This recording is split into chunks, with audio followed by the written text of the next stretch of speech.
احسب الناس ان یترکوا ان یقولوا آمنا وهم لا یفتنون، کیا لوگوں نے یہ سمجھا تھا کہ یہ صرف یہ کہنے پر چھوٹ جائیں گے کہ ہم ایمان لے آئے اور انہیں آزمایا نہ جائے گا، انہیں کسوٹی پر رگڑا نہ جائے گا؟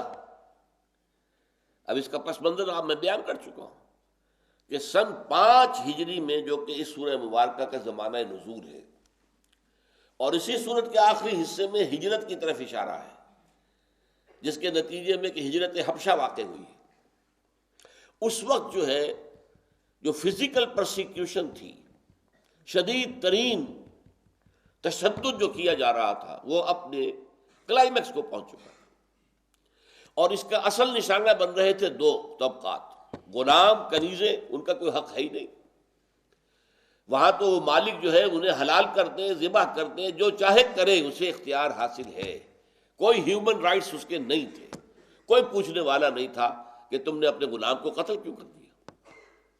بھائی جیسے میری بکری ہے، میں نے جب چاہا ذبح کیا، گوشت کھا لیا، میرا غلام ہے، میں جب چاہوں اسے ختم کر دوں۔ لہذا اس کے لیے تو یوں سمجھیے کہ کھلی چھوٹ تھی ان لوگوں کو، جس طرح چاہے ستا لے، کوئی کسی کا ہاتھ نہیں پکڑنے والا تھا۔ اور ایک تھے نوجوان طبقہ۔ اب ظاہر بات ہے کوئی باپ اپنے بیٹے پر تشدد کرے تو کون روکے گا اسے؟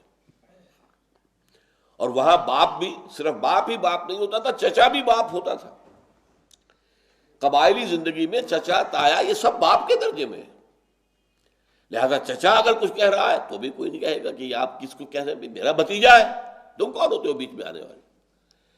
اس طرح جو نوجوان لوگ تھے، مصعب بن عمیر، آپ کو معلوم ہے کہ چچا نے مادر ذات برہنہ کر کے گھر سے نکالا ہے۔ یہ مصعب بن عمیر وہ تھے کہ جن کے کپڑے سل کر آتے تھے شام سے، باپ بہت دولت چھوڑ کر بڑا تھا، مر چکا تھا، اب خاندان کی سربراہی جو ہے وہ چچا کے ہاتھ میں تھی، عورتوں کا وہاں کوئی اختیار ہوتا ہی نہیں تھا۔ ماں بہت محبت کرتی تھی، بہت اچھا کھلاتی تھی، پلاتی تھی، پہناتی تھی، جوڑے سل کر آتے تھے شام سے۔ جب ایمان لے آئے حضور پر تو چچا نے کہا کہ تم اپنے باپ کے دین سے پھر گئے ہو، اب تمہارا کوئی حق نہیں ہے اس باپ کی دولت کے اوپر، مال کے اوپر، نکل جاؤ گھر سے۔ وہ اٹھ کر چلنے لگے کہ اچھا، جیسے حضرت ابراہیم نے کہا تھا سلام علیک ساستغفر لک ربی انہ کان بی حفیہ۔ اب اسے اور غصہ آیا، اسے اصل میں پہلے یہ خیال تھا کہ اسے دن میں تارے نظر آ جائیں گے جب میں کہوں گا کہ نکلو گھر سے، ناز و نام میں پلا ہوا ہے، اچھا کھاتا رہا ہے، اچھا پہنتا رہا ہے، گھر سے نکلے گا کیا کرے گا، کہاں جائے گا، کہاں ٹھوکریں کھائے گا؟ تو اس خیال ہی سے رونگٹے کھڑے ہو جائیں گے اور فوراً توبہ کر لے گا اور باز آ جائے گا۔ ایک دم کہا یہ کپڑے بھی جو تم نے پہنے وہ تمہارے اسی باپ کے جو مشرک تھا، لہٰذا ان کو بھی اتار دو۔ انہوں نے فوراً کپڑے اتارے، مادر ذات برہنہ ہو کر ماں کے پاس آئے ہیں۔ انہوں نے آنکھیں بند کی، ماں نے، کیا ہوا ہے مصعب، کیا ہوا ہے؟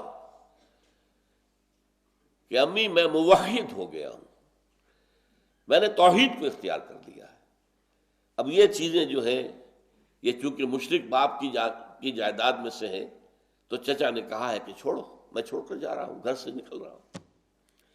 تو یہ شدائد اور یہ مصائب تھے۔ ایک خاص واقعہ جو کہ ان آیات کو سمجھنے میں پس منظر کا کام دیتا ہے، بہت اہم۔ حضرت خباب بن الارت رضی اللہ تعالی عنہ اگرچہ غلام نہیں تھے، لیکن کسی قرشی گھرانے کے فرد بھی نہیں تھے، ہو سکتا ہے کسی کے حلیف ہوں۔ وہ لوہار کا پیشہ کرتے تھے، لوہار کا کام کرتے تھے۔ وہ جب ایمان لے آئے تو پہلا کام تو یہ کیا کہ لوگوں نے انہیں کام دینا چھوڑ دیا کہ فاقے مرے گا تو ہوش ٹھکانے آ جائے گے۔ ان کے ہوش تو ٹھکانے نہیں آئے، وہ قائم رہے اپنے دین پر۔ پھر انہیں سخت سزا دینے کے لیے بلایا اور دہکتے ہوئے انگارے زمین پر بچھا دیے، دہکتے ہوئے آگ کے، اور کہا خباب اتارو کرتا۔ کرتا اتار دیا، لیٹ جاؤ ان انگاروں کے اوپر، لیٹ گئے۔ اب پیٹھ کی کھال جلی، پیٹھ پہ کچھ چربی ہوتی ہے وہ پگھلی، اس سے وہ انگارے ٹھنڈے ہوئے۔